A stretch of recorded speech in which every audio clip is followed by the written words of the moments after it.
buying an existing business, starting a business from scratch, and buying a franchise. Buying an existing business. The advantages of buying an existing business include established clientele. The business is already open and operating, customers already know about it, so revenue is already flowing through the door the day you purchase the business. Ease of financing. It's easier to borrow money from banks when the bank knows that the existing business already has customers and it already has a track record that shows it's making money. The employees that work for the business are experienced. They don't need to be trained. You don't need to spend time and money hiring. You already have people who know how to do the work. Established lines of credit and established relationships with suppliers. All that work is already taken care of for you. And the existing track record. If the business has been operating for the past 5 years and it's been generating revenues of $5,000 a week for the past 5 years, it's pretty likely that it's going to continue to earn that revenue. Having that track record reduces the risk of the unknown. Disadvantages of buying an existing business. Well, you really don't know about the actual financial health of the firm. I mean, the person trying to sell you the business obviously has it in their interest to exaggerate a bit about how much money this business has been making. So you really do have to do a little bit of fact-finding and verify everything that you hear. The location and the reputation of the business may be poor. You may be buying the problems of the previous owner. And the pricing strategy and some of the products and some of the other things that the previous business has been known for are already established, and it's hard to make those changes. Did you know that buying an existing business is highly recommended by experts? The odds of success are much better. Starting a business from scratch.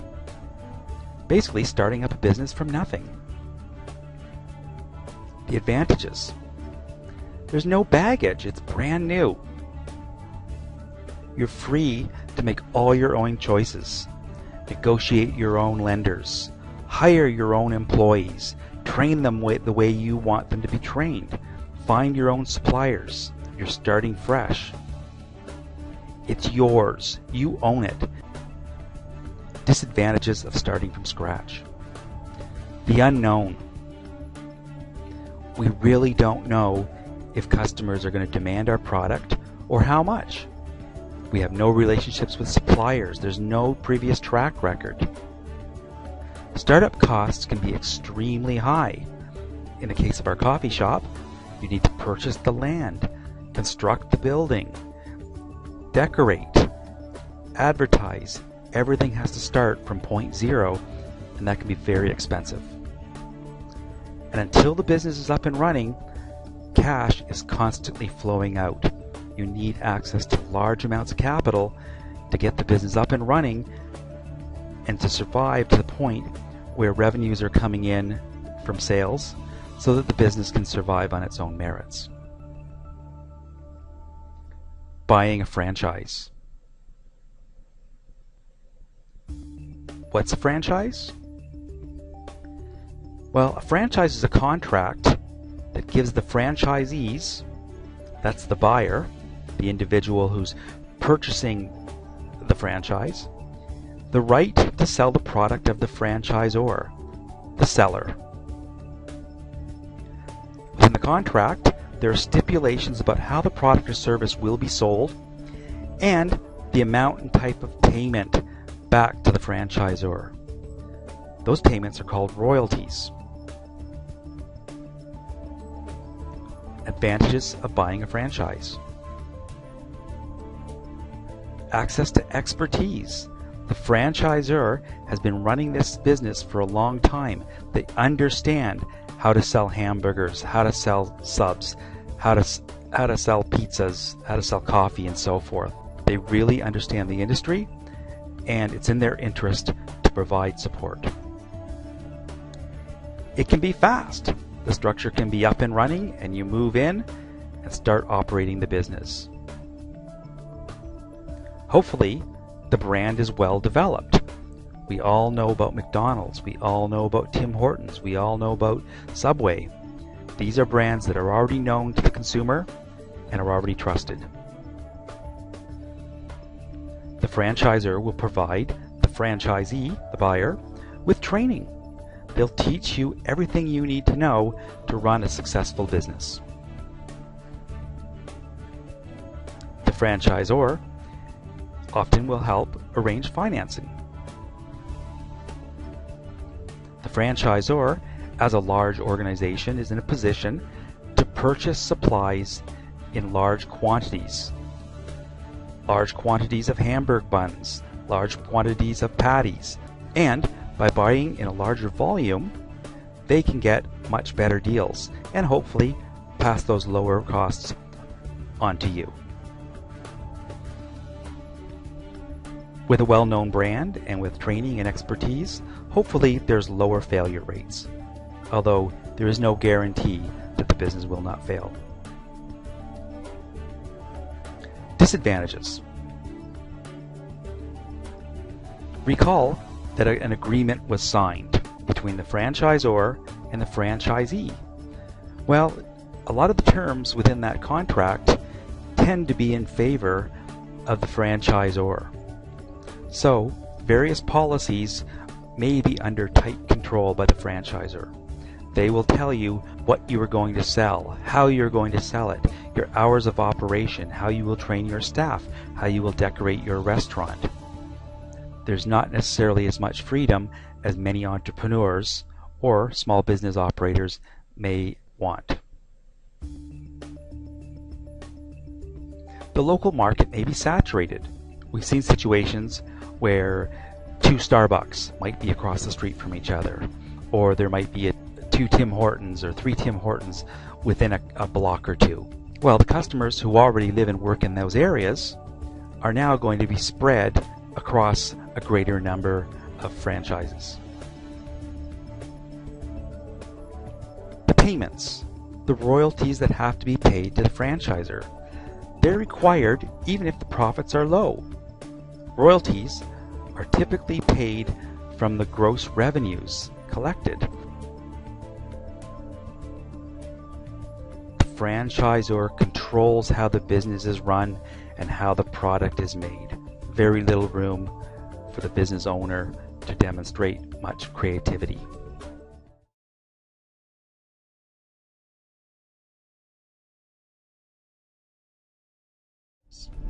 Partnership is when two or more people share in operating the firm and also share in the financial responsibility for any debts incurred by that firm.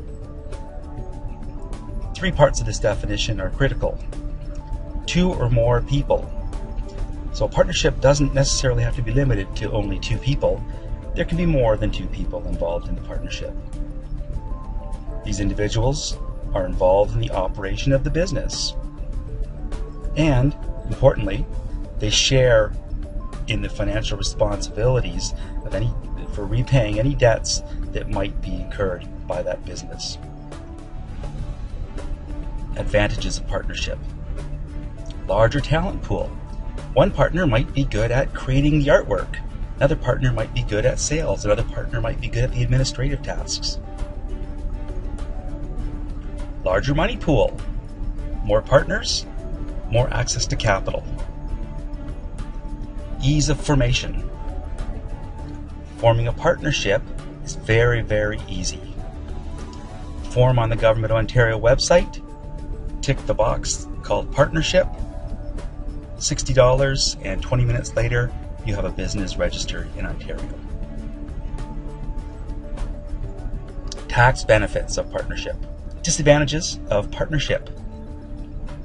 Ownership transfer is difficult. We've agreed that we're going to work together. We haven't agreed that we're going to work with some other person that we don't know. Potential conflict. And unlimited liability. So, the business has failed. It has a debt of $200,000. The assets of the business get sold off for $50,000. leaving a debt of $150,000. Now these creditors who are owed the $150,000, they want their money. It's not sufficient to say that, hey, the business closed, we have no money. You have unlimited liability as a general partner, meaning you personally owe $150,000. The question now is, how does it get split up? Well, Partner A traditionally has been getting 60% of the profit, Partner B 40%, so the $150,000 in debt gets split up 60-40. $90,000 owed by Partner A, $60,000 owed by Partner B. How do they get the money? Well, they've got personal assets and they have unlimited liability. They could lose.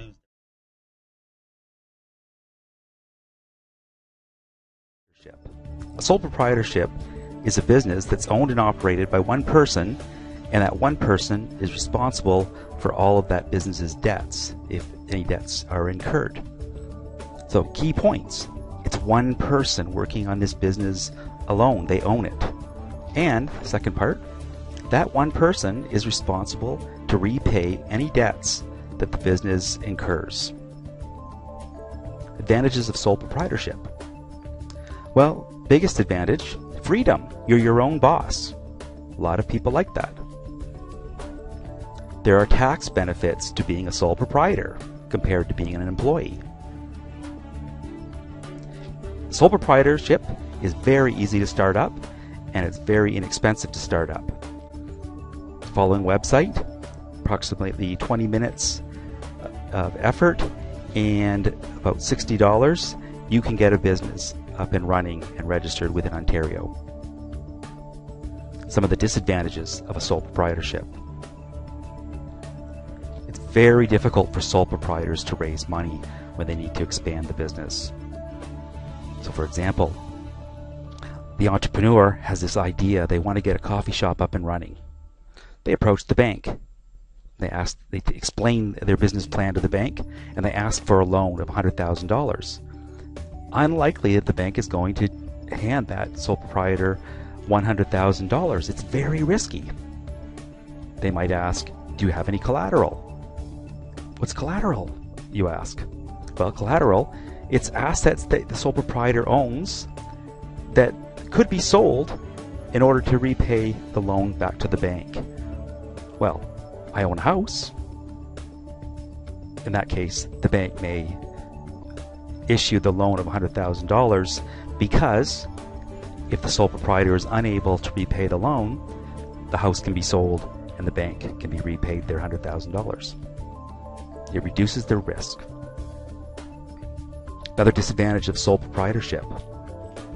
One individual has to do everything. There's no one to help you. You're alone. Unlimited liability. What's unlimited liability? Well, let's suppose the business does fail and it has a debt of $200,000. Employees need to be paid, suppliers need to be paid, and so forth. What happens? Well, there's assets that are owned by the business, all the equipment and furniture and so forth. That, of course, can get sold. It might be worth $50,000. And the debt of $200,000 gets reduced to $150,000 once any value left in the business has been sold off. Well, what's unlimited liability? Well, the creditors who are owed the $150,000, they want their money.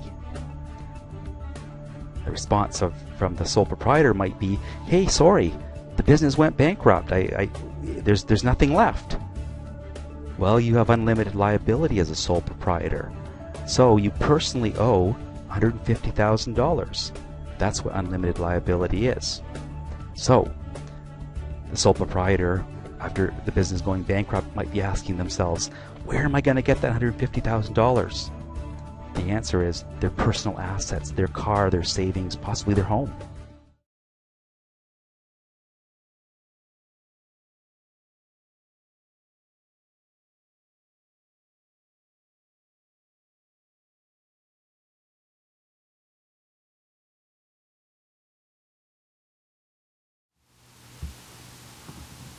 Alright, now that you've watched the video and you know ways to start a business and you know the different business types, you're going to decide what kind of business yours is going to be. Is it going to be a partnership or a sole proprietorship? You're going to tell me which one you choose and the reason why you've selected that one.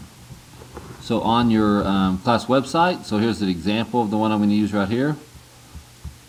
On your business page, okay, you're going to find your business page that you've set up. You're going to click it, and you should have your you should have your business proposal on here. You're going to open it up, okay, and you have all your information right here.